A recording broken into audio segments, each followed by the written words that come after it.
South Valley, I'm John Fredericks, and I'm your blowtorch of free speech in America, your Godzilla of the truth. The truth, my friends, will set you free. Well, the shellacking we took on Tuesday, we're still trying to figure it out.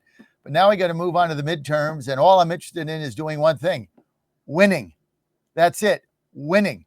I'm in no mood for ideological arguments at a think tank in Washington, D.C. over cocktails and cheese. No mood. I'm about winning.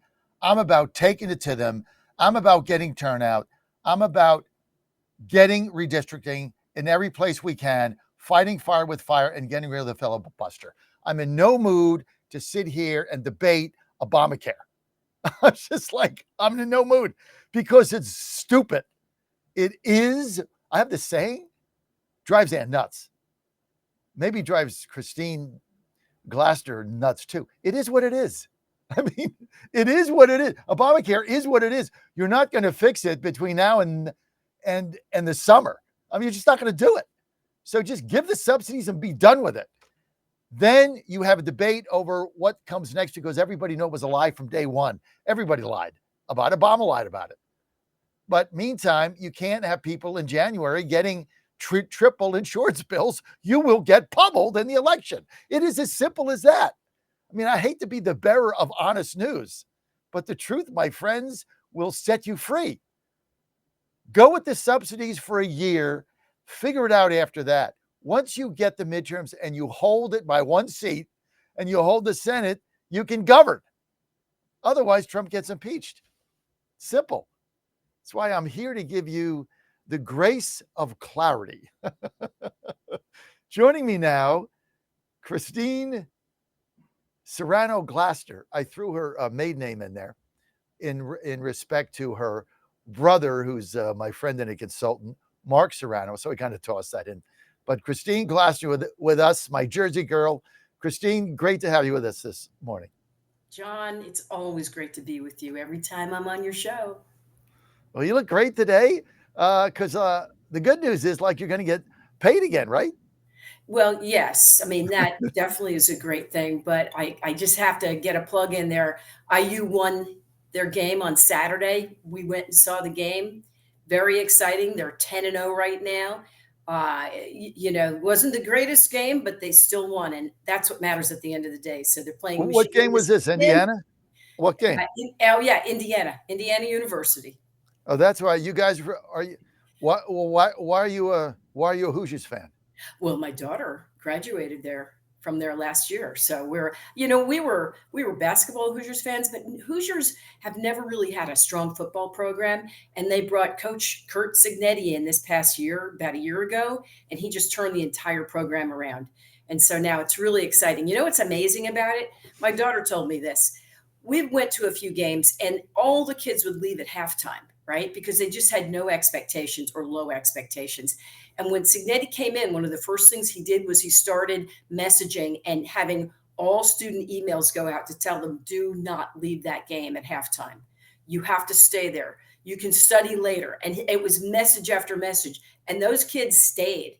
And I think that helped a little bit too. There's nothing like having your team, meaning your student team, behind you when you're down there on the field.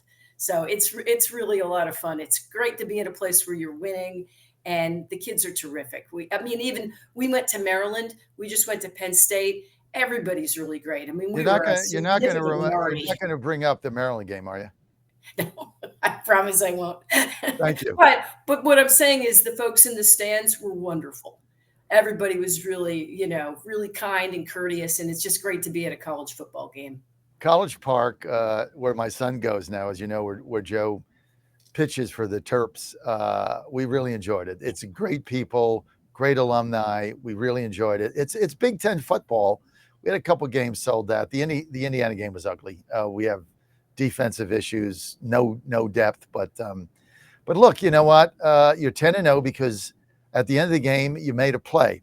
I remember I tell this story all the time coaching basketball. We'd be down or somebody would have to, we'd have 8 seconds to go. I'd call a play. And at the end of it, I'd always say, look, we're going to, as soon as this ball gets inbound, things are going to blow up on us. Here's the thing. Somebody's going to make a play. just make a play. Right. And the guy, good teams with good players make plays when they need it. And that receiver that caught that ball, he just made a play, and you were able to win the game. Okay, here's who did make a play: the New Jersey Republican Party, or Jack Ciattarelli. What the hell went down there? You guys got smoked. It's the age-old story in New Jersey. Jack was significantly outspent, but the messaging was off. Mikey Sherrill had the messaging from day one. Excuse me. It's about the economy. It's about affordability. Jack did not have as strong of a message, and he was outspent on TV by $23 million. But the other thing, the most important thing, is the Democrats saw the highest turnout in a governor's race year since 1998. They just got all their people out to vote. They had a 38% turnout. Republicans only had a 31% turnout. And remember, Democrats still have an 800,000 vote lead over on Republicans in the state of New Jersey. So really what happened is the independent vote broke for Mikey Sherrill, and that just took her home.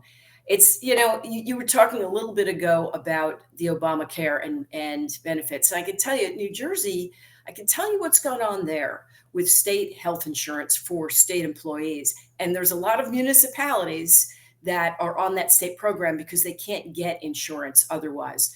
We've seen those rates go up 25%, almost 9%, another 25%. I mean, these are giant increases, right? That's what people would experience with the Obamacare.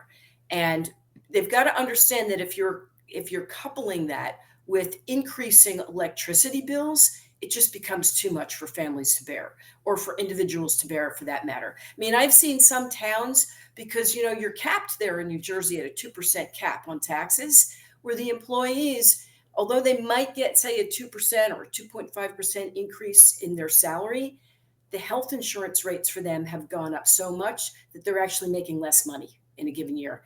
That's what matters. People are looking at that at the end of the day, and that's the equation of affordability, and whether they can continue to purchase on the open market what they've been able to purchase before.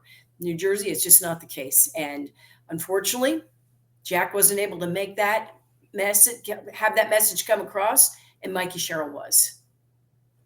Do you agree with me that we need to just extend the Obama subsidies for a year, maybe cap the income at 150,000 and be done with it?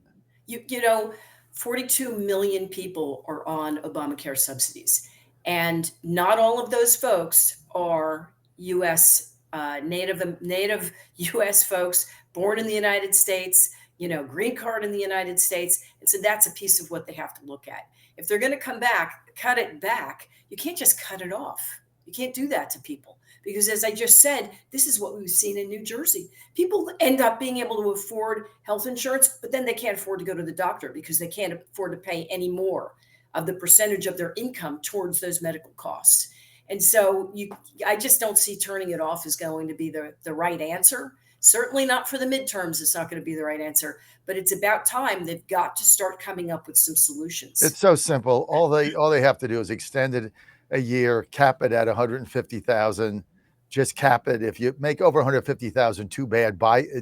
You don't get the subsidies. Subsidies are meant for people that don't have enough money. Cap that and cut out illegals, right?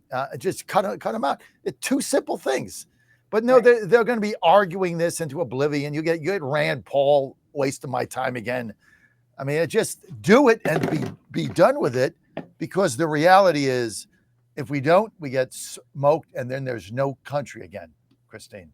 Right. Well, right. We've seen that before, haven't we? So all I know is that in New Jersey, we've got to do more. We've got to do more. How did they get the turnout? How did they get the turnout? Well, first of all, they put a lot of money into GOTV on Mikey Sherrill's side. They did not do that on Jack's side.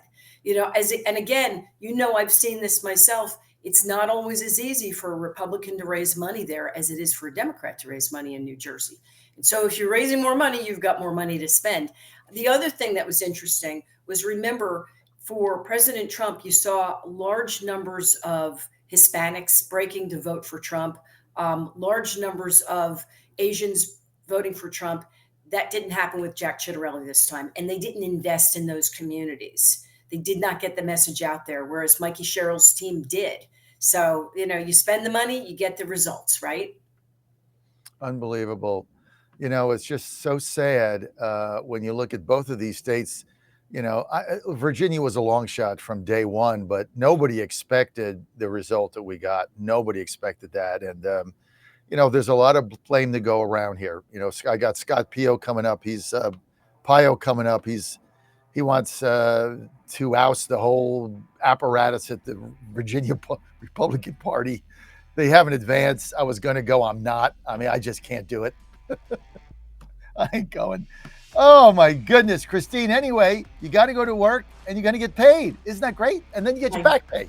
Yeah, I can't wait for, everybody to be back, working together again, helping out this country and doing what we're supposed to do, right? We're the best. American people. Christine, we'll see you soon. We'll try to get together, you, me, and Ann this week. Thanks for being with us. Thank you, Christine. Thanks, John. Great to see you again. Scott Pio next.